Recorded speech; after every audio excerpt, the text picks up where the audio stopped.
Thank you. Good morning. My name is John Bullion. I am Chair of the Board of Assessors. Welcome to the February 10th, 2025 meeting. In accordance with the open meeting law, at the beginning of the meeting, I must disclose to attendees whether the meeting is being recorded. This meeting is being broadcast via Zoom and is being recorded for publication, later viewing, and administrative purposes. Also, after notifying the chair, any person may make a video or audio recording of the meeting or may transmit the meeting through any medium, subject to reasonable requirements of the chair as to the number, placement, and operation of equipment used, so as not to interfere with the conduct of the meeting. Please let me know now so that I can make that announcement as well. Thank you, Mr. O'Neill. And let's go. First item on the agenda is public comment period. Are there any members of the public on Zoom? There is, and there are no members of the public in attendance. So let's go to approve minutes prior meeting. I don't know that we have any. We do not. Okay. Taxpayer appointments. There are none that I'm aware of. There are none. Senior and veterans work off program. Can I ask about that though? Sure, go ahead. What is our kind of a policy or approach for that? Tax. We want to talk about the. I mean, I think that the way we always, well, I mean, we very rarely, if ever, have people that attend the meetings. Right. But I think that if somebody wants to call and make an appointment with us to be at the meeting, that's. If somebody, I've never had a problem with somebody showing up. The advantage to somebody calling and making an appointment to discuss an abatement request is that it will give us preparation, we'd be able to be prepared for that. Other than that, somebody's certainly welcome. My feeling is that residents are always welcome to come and speak to the board and have an open meeting. Any other comments Yeah, about well, that? I think in general, yeah, it's just that I went through a number of the abatements just to skim them and get an idea of them. And there were several where people provided like no information, but then they said, I'd like to meet with the board. And I'm just kind of a little disinclined to do something like that where, I think someone should have to submit their information, and then if they feel like they need to add some color, we had that at one of the commercial buildings on the other side of on Wexford, where, they did come in and provided, I thought, some, legitimate kind of expanded color to what they had already submitted. So, okay, I just don't know how. Yeah, I mean, I think that as we start going through the applications, and Nancy, I don't know whether you've made an initial pass through the application, determine people that haven't provided full information that's requested in the application. We never have a problem with people providing, additional information after the fact. However, it needs to be done prior to us getting to the application. Yeah. And it may be that we just, as we go through in the order that they're in, and if there's not sufficient information, maybe reach back out to people and say, you're missing this information is necessary in order for us to take any action on it. Okay, I'll add a few things later, but since I think we have some people here to talk about this, I'll defer right now. Okay, thank you. Okay, next up, Miles. Sir, join us the Senior and Veterans Work Off Program proposal. Great, thank you, Mr. Chair. And the rest of the board for having me here this morning. I'm Miles Tucker, I'm the Support Services Manager, work up in the Office of Town Manager. And here to talk to you today about a proposal that we're working on that may end up on our special town meeting this May relative to a proposed Senior and Veterans Work Off Program. So both of these programs, as you can see in your handout here, which is in draft form, are governed by Mass General Law, Chapter 59, and they would provide property tax relief to eligible folks in town for service provided to the community in terms of like work with the town in jobs that are not done by full-time employees. The reason I'm here today is to get your feedback as a stakeholder in this process, as I'll get to later, the board's role in this proposed proposal. And over the next week or so, I'm interested in your thoughts as you have time to read through this proposal and provide any comments before going to the select board and potential inclusion in the warrant. The folks who'd be eligible for this program are folks over 60, as well as qualifying veterans. There's minutia in there, but qualifying veterans is a nice summary. And eligible participants would need to be below 80% AMI, household AMI, participate. Just for context, you all may know that we have a senior work-off program currently. This is town managed. I'll get into a little bit about the difference later, but we had 6 participants last year, just for context of scope and scale, and that was capped at $1,500 a year. Have there been, over the past several years, how many participants have there been in the program? Did there more or? It's been relatively few. I believe we're still working on an initial warrant article that funded this from 18 or 19. I believe that was $25,000. Do we publicize the work-off program? It's publicized through the Council Council on Aging. Okay. Yes. So just a little bit about why this proposal has come together. The select board had a goal over the past 2 years to implement the Valor Act. The Valor Act is something town meeting passed in 2014. That is a veterans work-off program. That is the same program that is being proposed here for the most part. It was never implemented, and since 2014, the state has passed additional local options that make the program a little bit more expansive, a little bit more inclusive, and frankly, a better deal for the veterans. It's still, this is not a lot of money we're talking about, but it makes it a little more meaningful. And the town would want to take on those local options before implementing this here.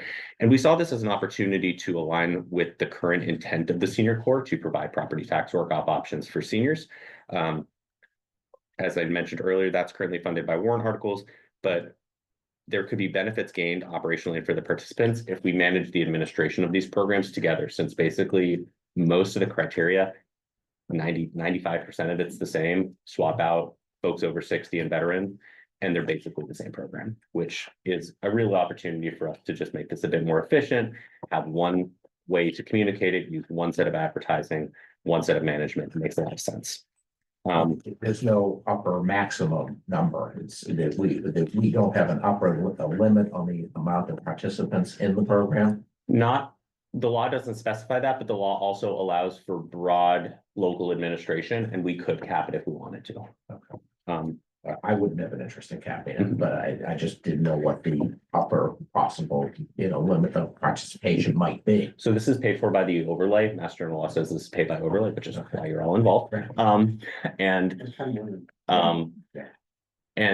in theory, if we did not have available overlay, then we may have to cap the program. But again, we had 6 participants last year. In talking to a few peer communities, the higher end of participants was pre-pandemic 50 in one of our peer communities. They had a lot of seniors who worked in the schools, and that's no longer their level of participation. Has there been communication between the town and the VFW? So I'm meeting with a group of local needed veterans this week, to include our caretaker, Veterans Graves and Master Ceremonies. We have one of the veterans on the Memorial Park trustees, as well as I know we're also meeting with one of the members of the VFW as well. Okay. So, and we're also going to the Council on Aging this week as well for feedback purposes. Thank you. So we think, again, there could be benefits by putting them together. Again, we have the ability to add local options on for the Veterans Work-Off Program. So, the 2 big ones there are the ability to allow the veteran to delegate work if they're physically unable to do it themselves, as well as increasing the benefit cap from a $1,500. What do you mean delegate work if they're unable to do it for themselves? So, for example, if there's a physically disabled veteran who's physically unable to come into town buildings to do the work that they may be assigned, they may, there's a process where they can basically sign off a family member to do that on their behalf. And that program exists on the senior side as well for seniors who just may not be physically able to do that, but may require this relief. Someone would be providing those hours of service to the town, and it would be transferred to their account. And the other is, again, increasing that cap from a $1,500 flat cap to $125 at minimum wage. I'll get to why that's also helpful in one moment. For seniors, this is also a benefit expansion and increasing eligibility. Again, the benefit would be removed. We remove the $1,500 cap per year and tie that to $125 hours at minimum wage. In addition, right now the senior corps has a $45,000 or $60,000 a year cap for a single or two-member family household. That would be tied to 80% AMI, which right now is around $83,000 for that single family household. or single member family household, and $95,000 for a 2-member household. Yes. Okay, question on the 1,500 of the fixed amount of hours, 125 of existing minimum wage, isn't existing minimum wage $15 an hour? Yes, yes. So 125 at 15 is 1875. Correct. Not a huge jump. It's not a huge jump, but it is a jump. Yeah. And by tying it to the hours, Okay. it helps make the program evergreen, so we don't have to go back if, for example, we see, again, considerable increases in inflation, especially in housing. This ties it to something that can move. And a similar way to do this is also, well, we're required to if we do this. The MGL requires this to be paid out of overlay, which is inherently not a warrant article. We wouldn't have to keep going back to town meeting. This provides a constant source of funding. I just And have a question. yes, So on the cap, and I'm thinking particularly this situation here where some people's taxes have gone up by 50%. Mhm. Can you explain to me, and maybe you already did it, why we have to have a cap? Or can the cap be expanded? income cap. No, number of hours. So that cap is by general law. It is by general, okay. Mhm. That answers that question. Yep. The general law, I believe, provides for, you can go up to, I believe, $1,500 or $125, 125 hours at minimum wage. Okay, And So the 1,500 is really an antiquated number because the minimum wage has gone up. It should be 1875 and be, adjusted. Well, like I said, this way it Right. automatically moves with Right. the wage Right. instead of relying on the legislature to keep changing the number. Right, the 1,500 becomes, why is that, why even mention the 1,500? Or it just translate to 125 at whatever the prevailing minimum wage is, but okay. when they promote it, are they gonna promote it? Saying the 1,800, So 1875. 1,875. So the Council on Aging would be the primary node for both of these programs. Since Yep. they're already kind of doing the senior program, it'd be very similarly administrated. And we've talked about, but not gone into specifics about how communication will be handled. The team up there will ultimately be the ones, with our public information team to make sure this is advertised in an effective manner. Those specifics have not been developed as we're still working on the program getting approved itself. Yeah, I've learned that effective is very blurry. Mhm. I personally would like to make sure that it is communicated clearly. I mean, if they're reciting the Mass General Law, 95% of the people are gonna think they can only do 1,500. I appreciate the feedback. Thanks. Thank you. So the role of the assessors here, again, because this is paid for by overlay, Mass General Law requires these programs to be paid for as an abatement, which means the Board of Assessors needs to approve them. This would be annually in the winter time, as these abatements would be credited towards the fourth quarter tax bill. And the assessing division itself would serve as sort of our communication node. I know in prepping for this, Nancy and Michelle would get all the hours from the Council on Aging, figure out the actual dollar amounts, and then provide them to Nancy to bring to you for approval of the total abatement. Once approved, Nancy would take it back and continue. And So what you're saying is they would see a credit on the April bill? that's my understanding of it, and I would look at my peers. That's fine. Yeah, it'd be in the Q4 bill is where we'd be shooting for. But yeah, so that's the role of the Board of Assessors on this. Again, touching on timeline here this week, doing some stakeholder engagement with your board, with the Council on Aging, and with our focus group of veterans. Barring anything significant or major changes, we'd bring this to the select board at their second meeting in February for potential inclusion into the special town meeting warrant this May. Can I just ask, am I understanding? So I just want to make sure I understand this correctly. Yeah. I just find it sometimes easier to read it better. So currently, where there's a senior corps thing that's being operated by the town. Correct. There's also a veteran thing that's been approved by the town, but it's never really been implemented. That's correct. What we would be doing is basically effectively terminating the current senior program and and the veteran program and doing them under these separate sections that have 5K and 5N. Or no, maybe I just. No, I think we just administrate them together. And they would be handled separately because they're separate programs. One is veterans based and one is senior based. Can I get that right? So my understanding is that the current senior work-off program would cease to exist upon the commencement of the new senior Mhm. program, which again is more expansive, higher benefits. Right. And that and the veterans program, which we wouldn't be eliminating it per se, we'd actually be amending the criteria. And then we would implement the two programs together.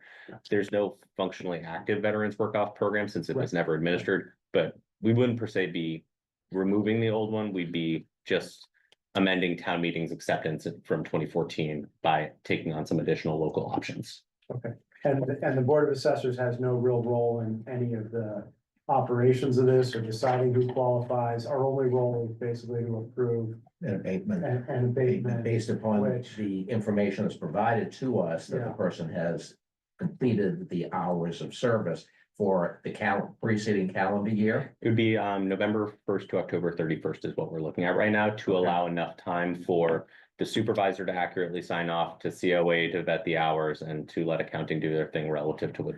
And the abatement application would be filed by February 1st Mhm. pursuant to current statutory requirements of abatement applications being filed, and this would be. Correct. As like kind of 1 month abatement for a group of people, or would we? View it individually. Oh, And individuals would have to file their abatement applications. If it's done as an abatement, then the requirement would be. Yeah.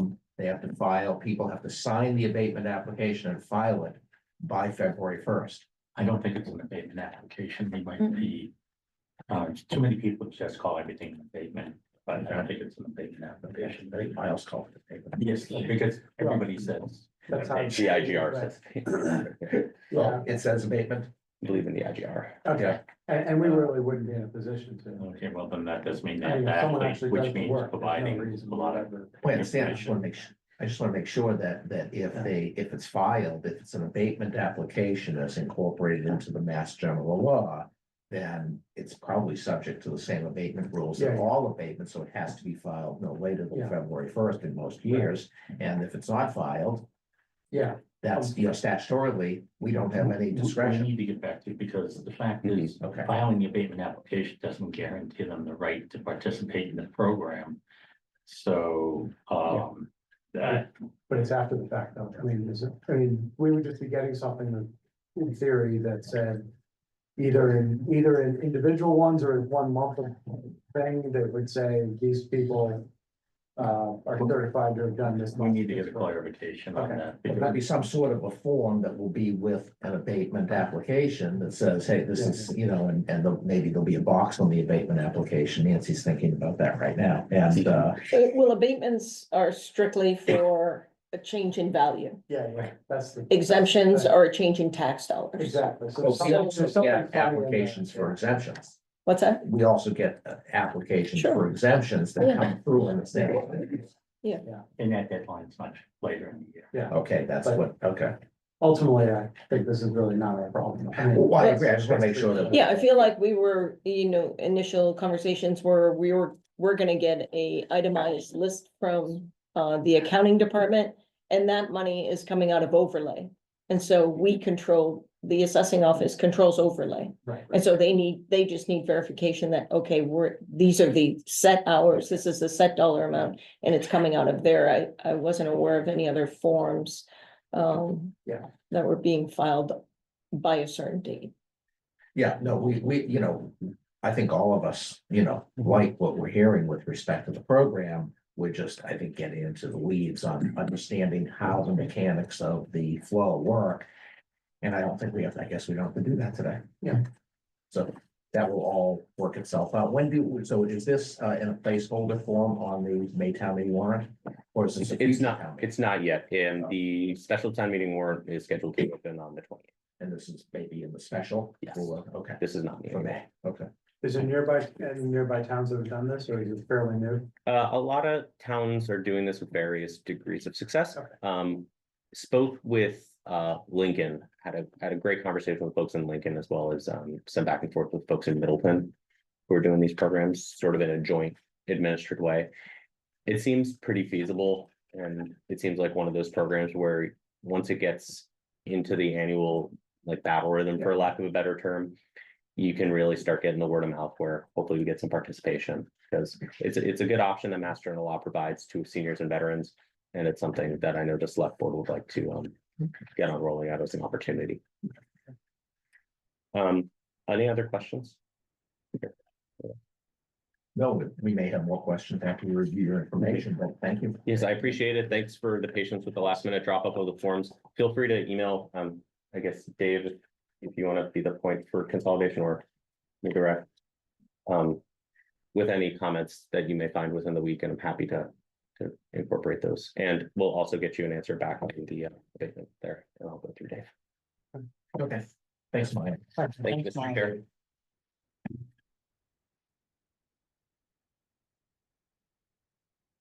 Next item on the agenda, FY 2025 updates. So, Mr. Chair, in your agenda book, first, we have a list of abatement applications that have been received and logged in as of Friday morning. There are more being added. There are two reasons that more are being added. One is that some are still coming in with mail, because it's the postmark that dictates, and just the volume of work for the staff to get them entered. The other thing is, of course, there are some property owners that have a longer window until April 9th to file an application. So this list, we'll keep updating up through the 9th of April. This is in street order. Street number, name, order. Those which are, there are some duplicates in there. It's residential as well as commercial. Yes. Yeah, it is. Okay. I thought that an earlier, a different list had the code, 101 versus 102. I do have a list like that. Yeah, Yep. yeah. So, yeah, I an updated, although I'm leaving town starting tomorrow, and I'm not planning on doing this while I'm away. So I'd just be happy to get it anytime next week, the week of the 18th or so. We didn't leave you with the. board while- You were Yeah, supposed to sure. request. Right, you didn't request vacation time. Yeah. Oh, Could you also add the columns that appear on this past list that was sent out of all of the taxpayers? There's prior building, current building, building change, and the same thing for the land. Oh, the same as the preliminary assessed values. Yeah. Sure. Yeah. Yeah, because that gives us a chance to highlight things. We can certainly provide that. I have to remind you, just as the ATV, all that matters is the value for FY 25. Understand that. 24 has no bearing on 25, and 25 has Totally. no bearing on 26. Totally understand that. This is all about really 23 and 24. Oh, I will say, one thing I did over the week, so I had gone in on Friday morning and went through the first 75 abatements just to get a flavor for how they look. So some I literally spent like 15 seconds on, and some several minutes, just to kind of understand it, look, check the property card, things like that, just to get a flavor of them. I also got, and so there was obviously, as you'd expect, a wide range of levels of support for the positions and things. But also I did get from Kyle a list of all the sales in 2024, which I know it's after the date, but I think it's at least instructive at a minimum. So what I've done on my sheet, I have a list, I have all the, the residential, the condos, the office condos, the business. What I've been doing is shading all the sales 2024, since there already is a field for 2023 and earlier. Adding those, and then I was gonna add in a color for where the abatements are. And then I can try to recirculate that back out at some point, because the nice thing about that is you'll be able to see if you have something at 20, Main Street. You can see, oh, there was also a sale at 35 Main Street, and if the style is similar, it could be a very good, yeah, so it would be a very much more close comparison. But the real comparison is only for 2023, right? The valuations are based upon calendar year 23 for the FY 25 assessments. Right. Well, it's supposed to be based on January 1st, 24 value, right? So, That's the assessed owner and that's the date of assessment. Yeah. Relying upon the activity of calendar year 2023. right, but I'm saying sales in 2024, I mean, obviously, it's possible that, a sale could have happened late in the year after work had been done, so there are possibilities like that. Right, but would we be able to cite that or use it under the state law? That's a question for Dave. Seems to be valid information. Again, you'll be making the comparative, the three primary reasons for an abatement is we have data error. Which is something that the taxpayer could point out through and just a review of their property card. There's an overvaluation, which is a comparison to what the market sales suggest that that type of home should be assessed at, and that's supported by property sales during calendar year 23. That for the more that they have, the better it is to make their case for the type of home that they have, type, year, neighborhood. The third is disproportionate assessment, also similar to overvaluation, but that is saying that your home in comparison to all like homes, again, looking at neighborhood, year, condition, that if the assessment is disproportionately, presumably disproportionately higher, that may be a reason for an abatement. Those are the three primary reasons for an abatement, and that's what would be the information that the board would rely upon. There are other circumstances, particularly in commercial property, that come into play, and it's on a case-by-case basis. And Right, did I miss anything? No.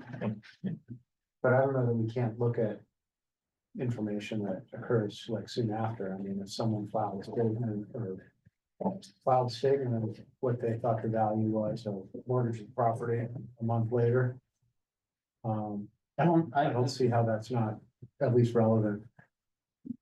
I don't know, I'm going by the law. Yeah. And if, It's the board's discretion, Yes. oh, all right, so it is, Correct. I think it's a pretty, I think it's a okay, pretty. but broad you would have discretion. to support that, just as you would have to support any decision going before the APP. But I can see how a sale in 2015, that might not be considered a good use of discretion if you said, right, and didn't look at intervening events, for instance. Again, the primary thing is the values of FY 25 are based upon the activity of calendar year 23. Yeah. Yeah, so if I update my sheet like that, I can circulate that back out. But the nice thing is that would have the full information for each of the properties, and then everyone would have a copy of that. Okay. And, the only other thing, that I think that we should discuss briefly is just, get an early stage plan. And I think that, Mike, you have some thoughts, I think on, we've got right now 350 that are sitting ready, before us to act on. We are scheduled, our next meeting is the 24th of February, and then we've got weekly meetings starting February 3rd. I would think that we probably, out of fairness to us, for volunteers, that's a heavy meeting schedule, but I think that if we stick with 2.5 hours per meeting, is that something that would be reasonable? I'd like to limit it to two, and hopefully. Well, I'd like to before we get there, I think we need to understand what's going on before we come up with a plan.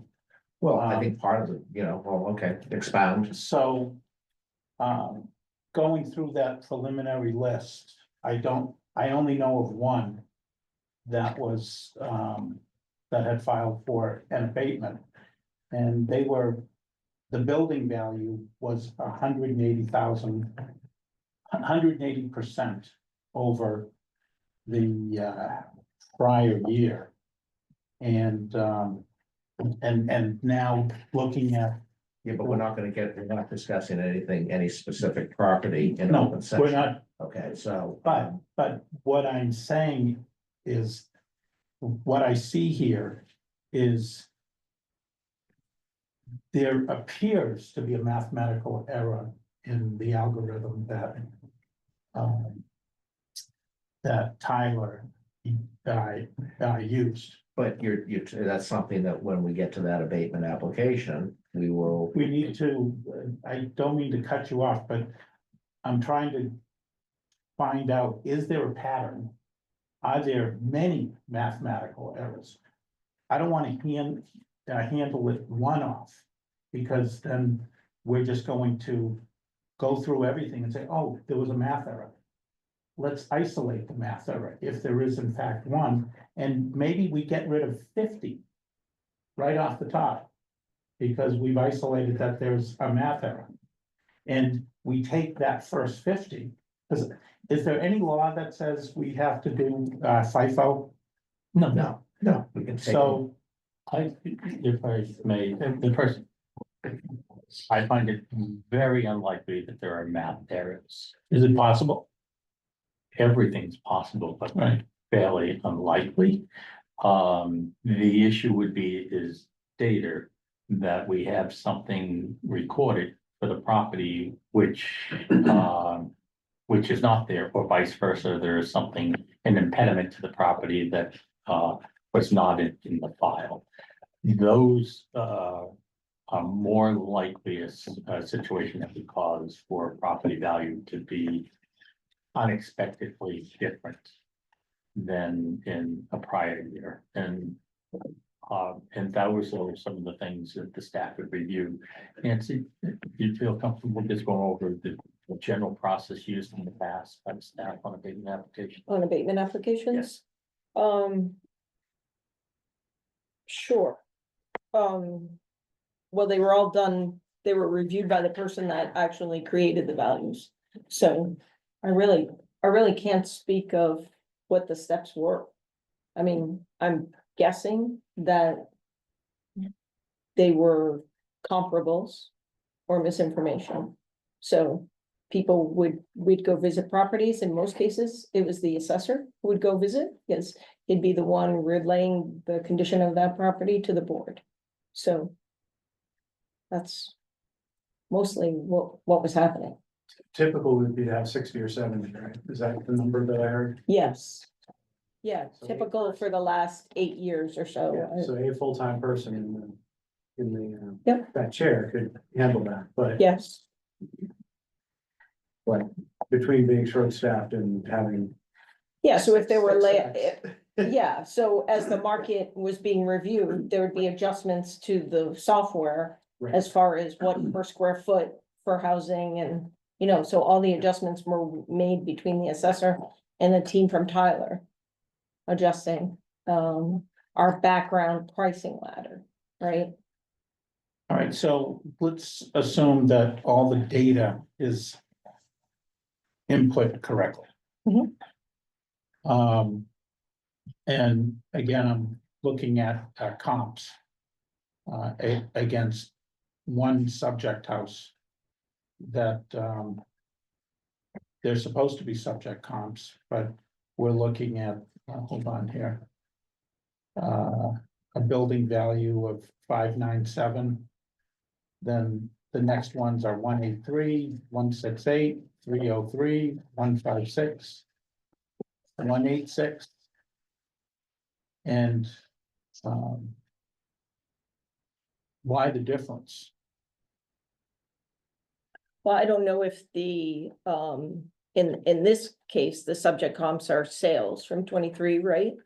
That you're speaking of, so maybe there wasn't a 2,400 square foot house that they had to, in that area, to compare it to. I mean, these square footages seem a lot smaller, right? 1288, 1800, 1352, 1500. I think what So- happened, in a lot of cases, neighborhoods are equalized out on land value, so almost all the land is, let's say, has a certain value, so in my neighborhood, most of it, I believe, is 800,000. So, while it might look a little funny to see a house that has, you know, perfectly functional house that has a $200,000 value and one that has a $2 million value, I mean, that still is how you accurately get to what that, you know, what that resale value would be. Yeah. I just focus less on the breaking out the land because I mean, if you're selling a house, the broker doesn't say, well, the land is worth this and the house is worth this separately, and I'll add them together and come up with a number. They say, okay, houses in this neighborhood of this general type are going for about 1.1 million, and then however you allocate that between land and building is kind of. I mean, I think there's a logic to it, and there's a certain arbitrary to it at the same time. No, I think overall, the land is explainable. I mean, I have no issue with the land. There may be some that are incorrect, but it's not jumping out at me, where the housing, the building, the dwelling. To me, going up over 1 year by 190% or 180%. When, especially because it's an old house, it's updated, I'm making examples. Right, Uh, this seems like an isolated incident for all the people that we've spoken to in the last 5 weeks. Yeah, I haven't seen a number like this unless it was a property under new construction. right, And we're exactly, only coming in at 35%. yeah, Last year, yes, huge increase. We're covering the other 65% of the completed project. So And my, in this case, where I don't know, I didn't look at this case, other than printing that for you. I don't know if there were any permits. I have no idea what this situation is, but to see a building value jump that high on a property that old, I would think that it was a total gut, but I don't know. I didn't look. let's make an assumption, Yeah, it's not, right. So Okay. everybody's information is going through the same software package, right? right, So for this property to jump, some adjustment was made somewhere. I don't know where. I didn't look at it. So we'd have to take a serious look. But we have not, I don't know any team member upstairs that spoke to anybody that's almost a 200% increase in the dwelling. and that's so all. just my experience in the in the past, and it's in the mailing, Mhm. it's in the host to post, Mhm, it's in the data processing. mhm. There are mistakes Mr. that. Chairman. Well, I occur. don't know if something And has Mr. Chairman, changed by during the reval. In fact, we have not begun the application by application review, so staff is at a disadvantage to answer questions where the analysis hasn't happened yet. But as Ms. Martin said, that is exceptional. And what are the possible reasons it's happened is gave it to you, but until they actually look at the application, and we would have we'll have a better response. We would have all the information available to us when the abatement application is taken up by this board. And we would also have the advantage of having a site visit being done, so which would support or not support, and then we would have a discussion and make a determination as to that particular property. And there may be others through the abatement, that are included. So, And I understand, Mr. Chairman, but I do have a lot of experience working with data center related workforce. And what I would like to do with Nancy is work through this one particular example. And it may require analyzing the data that is underneath. I don't know why this is not going out, but I'd like to start with this. I don't want to work our way up to it because it could prove. Well, Michael, you're always welcome to, go in Yeah. and meet with staff, no issue at all, but I think that, we're not, I think that, you raised it, meet with staff. And then we will, when this particular abatement application comes before the board, we will have all of the information that will be available to discuss it and make a determination. And, but I can't speak to it at all, and I don't think anybody can accurately, and even yourself, there's elements of this that we just don't have. Correct. I mean, we are, the field assessors haven't done, to my knowledge, an on-site inspection of the property. And we haven't, so I think that there's a hole, and match that up to the property card. So all this, we're still, I understand what you're saying is there's a property that you've identified as being maybe out of whack with respect to its building value. Okay, well, that's what we do when and I'm assuming they filed an abatement application. The process will be applied to it. And we will look at that. I think what I'm hearing from you is you're thinking, well, maybe there's a broader issue. I'm not seeing that or hearing that yet. Okay. Well, I've gone through the data. What I would Okay. like to ask Mr. Chairman is that in the data world, we call open a ticket on this one particular one. And I'd like to push this to the forefront, because if we catch something and it's systemic, we could get rid of a lot of issues. So typically, you go after the one that is the outlier first. You don't wait for that. You jump on it. I mean, I don't have a strong opinion as to ordering this. The logical order seemed to be, as they come in, but I'm fine moving things around if it's something that the members of the board want to do. And then we'll make a determination. Yeah, part of it is. We're not ready to obviously discuss this particular No, abatement correct. request But today. part of this is, I've identified that we could have up to 100 hours working on this, and that's assuming 15 minutes each. That's a lot of time. We get paid overtime? Yeah, we can pay overtime. So part of this is I do see a potential problem here. Could we work together at some point this week, just to walk through it? And then potentially open a ticket. I'm Maybe sorry, shut it off. Yeah. Thank you. open a ticket with Tyler. To have them go back and take a look at it also. Yeah. All right, Okay, good, thank you. Then, There are also in the packet, another thing that, just an FYI to the board, comes right after the overlay. Another exemption, that is a local adoption that, will be on the warrant this spring is,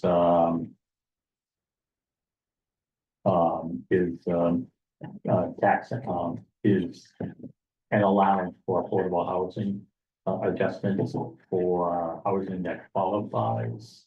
Although may not have a governmental certification, but otherwise at the end, it's the end of the list. yeah, at the end of the list. Okay. This one here. You wanna have- Yes, correct. It's chapter 59, section 50 is the application. And this, and when I've been doing research, I came across this, and this is a local option. It's not going to be impacting many properties, but certainly some individuals have been claiming that they've been renting below market rate in affordable, but they're not Section 8 housing. If that is true and documented, the town can, by adopting this, gives the board discretion to give a partial exemption for those sorts of properties. how would they So prove that? let me just make can I just repeat it? Yeah, go ahead. I don't understand that. So the idea is that a landlord is renting at below market rate to someone either out of the goodness of their heart or because they've been paying a low amount and they'd rather keep that tenant because the tenant's responsible and reliable. And so they're willing to. So actually, it only has to be for the past, I guess, but they can, if they can show it's substantially below market rate, they can get some kind of credit. Yes, I can get some credit. And AMI comes into play in that application, that process, similar things that you heard Miles referenced in terms of affordability in that the rent will be no more than can be no more than 30% of the individual's gross income. Not many properties, but there are some in some of the conversations I've heard from taxpayers who have rental properties saying that. Now, of course, they would have to document it as well. And so people could be just making statements and it's not correct. Right, well, and it could also just be that the condition of the property is like really, really bad. And so they'd rather not have to update the condition of it, because I think often when someone moves out, more responsibilities kind of kick in. I mean, it could be purely this person's been a good tenant for ages and I just don't want to raise. I lived in a place that was very rundown, years and years ago, and they never raised the rent for like 4 years, and part of that was because they had a couple of they always had a few vacancies, and the place was not in good shape, so. I don't know if it was out of the goodness of their heart, but yeah, I mean, if someone is doing something like that. And just one more question. So would these have to be arm's length as well, or is there no? Well, correct, it would have to be on, like, in the case of rental property, it would have to be a lease, it would have to be for 12 months, it would have to be during the tax period in question. And would it be a question if it was your mother or your sister? Or does that matter? Yeah, that would be a That question. would seem to not be. So that would be on the abatement application, or whatever you I was call gonna it. ask whatever the application is and then does any exemption, where does that come out of the So this would overlay? be overlay. Would this So we're be- spending all of, we're spending. Would this be a purely discretionary matter, or is this the kind of thing you could appeal to the ATV on, or is it? Oh, yes, it's appealable. Okay, And again, this is looking for a local statute. This will do nothing for FY 25. okay, Adoption of this can be effective for FY 26. Okay. But as I said, with the various conversations I've been having with people and as the board knows, I have not been involved in assessing, but I've been doing a lot of research of late. And I came across this statute that the town can adopt. Okay. So this is for the qualifying renter lessee. Okay. It also can apply to single family homes that might meet the test, but don't have do not have the governmental certification that's required. yeah, it seems to make sense to send, like, you could send someone out to take a look at the condition of the property and then kind of make an assessment that. Right. The reason the rent is low is because they're choosing to keep it low versus it's low because the condition of the property is Right. such that it's appropriate, you know. This is gonna sound persnickety, but today I am. Would it have to also meet certain health standards and that type of thing, if they're a rental permit that? Well, that's People always have to- required rent. I mean, all housing has to be habitable and obviously a renter has to rent to it. And I've seen it happen, you need them go to the Board of Health who will inspect, and if there are deficiencies, they will notify the landlord to correct them, and they have a certain timeframe to fix the deficiencies. But that exists anyways. Could we make a requirement that, that anybody that's going through this abatement application? Or whatever you call it, It's an application for affordable housing exemption. to have it inspected? I as- would have to check with town council and see what the law provides. I think if we're giving them something, it needs to meet minimum standards. And I agree with The amount of Michael that there's a lot maximum that people don't that can be decided by the select board by regulation. And we're still looking into the specifics, the draft. The first is the adopting of this section of the statute. And then, regulations subject to affordability, determining, the items that have discretion is, what is the, maximum income level that's at discretion to be no more than 200% of the average median income or a lesser amount. And even tends to always use the 80% rule. There's the maximum amount of, rent that the rent could be. 30% is usually the standard. That's what Needham has for other, affordable housing, sort of, conditions. So I would believe that would also come into play here. So, the issue about other requirements that we have to see if the statute allows it, because with statutes, they are always laid out what you have discretion over and what you don't have discretion. And that's what I need to investigate. The reason why I bring that up, many landlords try to circumvent the Massachusetts health laws by not legally, but only renting to people that have children over the age of 6 because of the lead laws. And I just don't want to put Needham in a precarious position by approving a unit and it being unsafe. And to be clear, this is affordability, and the applicant has to apply annually. It doesn't carry over year to year, so it's a process they have to do. It's the same thing as charitable purposes. Okay. So it's an annual process they would have to go through.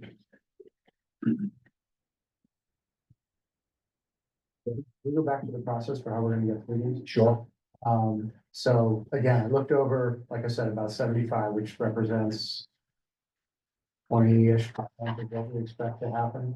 I think I spotted about 12 that had potentially alleged errors. I did send that list to Nancy. It seems to me that it would be useful, and I'm willing to continue to do this. Just go through these for a first cut, looking for things where further action should be done before we do it. And several categories come to mind immediately. One is where an error is alleged, because then you're gonna want to send someone out to actually look at the property and do measurements, right? Another is where a taxpayer is provided virtually no information. I think the burden is on the taxpayer. Agreed. And so the lack of any information really, I think a possibility then is just to contact them and say, you're probably going to be denied because you didn't provide anything. We want to give you a chance to provide some more information. Do we want to, okay, so they would, how much time would you give them?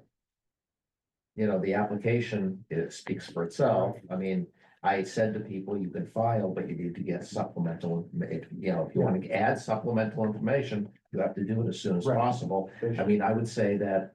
The application packet does note that they have 30 days to provide supplemental information. Okay, I think that's now, do we need to remind them? I don't know if we need to, I think that if they submitted the application, signed the application, 30 days starts running from the time that they filed the application. Yes, if they handed it in at the window, they were told, everything was looked quickly, Yeah. with the crowds, so it was noted that you should provide more Okay, information. all right, sorry. And then another thing would be in the case of, because I have a list of people who submitted INEs, and who didn't. Yeah. It's like handwritten, dates that are entered. So we can see for the commercial stuff, we can see who hasn't done that. Right. And again, now in some cases, like if it's owner occupied, I guess it's just different because the income thing is a little more complicated. There's obviously no arm's length transactions going on. But again, in those cases, do we want to reach out to people and just remind them they need to submit this, or should we? Yeah, well, I strongly believe, I think we all do, that INE should be filed. And that if you file for an abatement application, you need to file an INA. Otherwise, we can't adequately value or apply the process that we apply. Right. And we- Again, the question is if we see that someone has not done that, and if the reason is, again, so it could be The that. commercial is something that has the same, So we send the initial mailing, the last week in December and a follow-up if, a second mailing is then created Okay. usually by the 25th of February, before that last week. Noting you have not, we are encouraging you to, Oh, okay. submit your application. Mike, you were gonna say something. Yeah, so again, keeping mind on everybody's time for this entire process, I'm suggesting that all of the commercial and all of the residential come to us in one packet. That we know that they don't have the information required. It's not drips and drabs, and we just deny them. And that way, we're not picking through them. It's just ganging everything. And we've put them all through the process. We're very clear on it. They come to us in the beginning of April sometime, and here's the package, and we can just go deny. So, okay, so wait, let me understand that. So there's a 30-day clock that tick that Yeah. starts when they file for the abatement application to provide supplemental and or, well, the INEs should have been filed, but Right. we want that as well. So you're saying after that 30 days, and you know, I tend to agree. I don't want to be chasing people. We don't have the bandwidth to do that. And so if they're not, they understood when they filed the abatement application, what the requirements were. I would not be opposed to taking that position. I mean, we can either do it as one group and dispose of them, or we can do it as. It'll be much faster if we do it as one group. It just, it's a blessing of pile. I think. Please trust me on this one.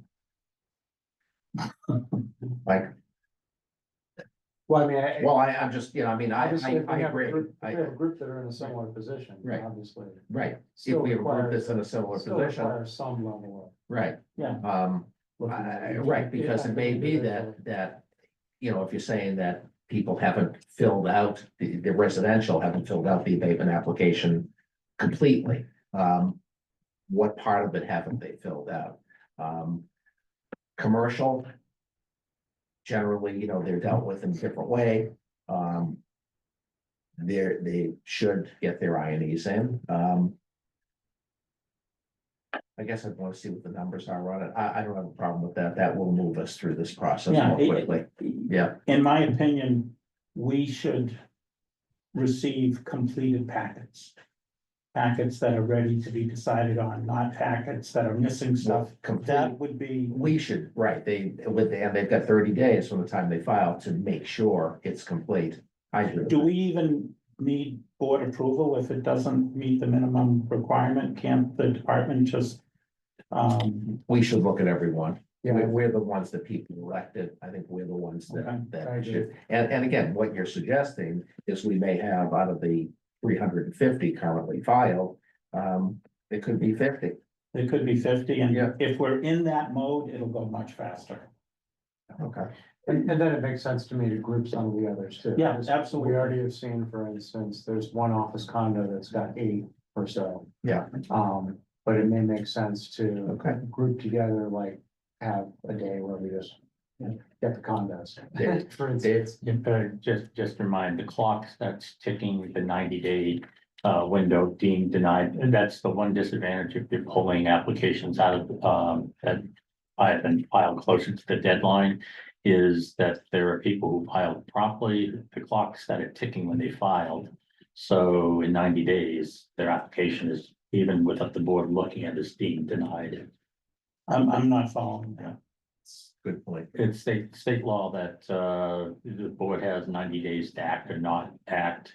And if they don't act within 90 days, the application is deemed denied. Now, there is a situation where the board could ask the taxpayer to agree in writing to a longer review period. But absent that, on the 91st day, that person's application is example, deemed denied. The number one filer was January 7th. Yeah. So we have to act on that within 90 days. So that would be by April 7th. I think it's reasonable, we will start looking at these once we've, once we start getting into a rhythm on this, we'll obviously take a look at the dates. The ones on February 3rd, obviously are May 3rd. That gives us more time. So, Right, and I think that we don't want to deny applications that possibly are, have Yeah. some merit to them, at least on the face of it, to get into the, the detail of the application. Yeah, I'd like to minimize the deemed denied, that's. Right. Kind of like. Right. so. Getting back to the spreadsheet, it's kind of a working spreadsheet for us. That has Right. more information than we've had before. Right, One of those columns are all, is all information supplied. Yes, no. We do a sort by that column, we pull all of those up, yeah, and I'm sure we can get all that done by, mid-March. So we're just prioritizing. okay. Nancy, Sure, yeah, Okay. sounds like a plan. okay, sounds like a plan, okay, And so, that way, we have one master sheet that we're Yeah. all working off of. And it's updated, and I think it'll be helpful by tracking okay, mechanism. okay. David, I have no additional open session. okay, then let's go into executive session, so. I would look for a motion to go into executive session to comply with the provisions of any general or special law, specifically to discuss real estate and personal property exemption and or abatement applications which are not open to public inspection. To comply with the provision of any general or special law, specifically to discuss returns of property held for charitable purposes which are not open to public inspection. Or to discuss strategy with respect to litigation if an open meeting may have a detrimental effect on the government's litigating position. And we will return to open session before we adjourn the meeting of the day. So do I have such a motion? So moved. Second, Mike? Aye. aye. Aye. Okay. Yeah, go ahead.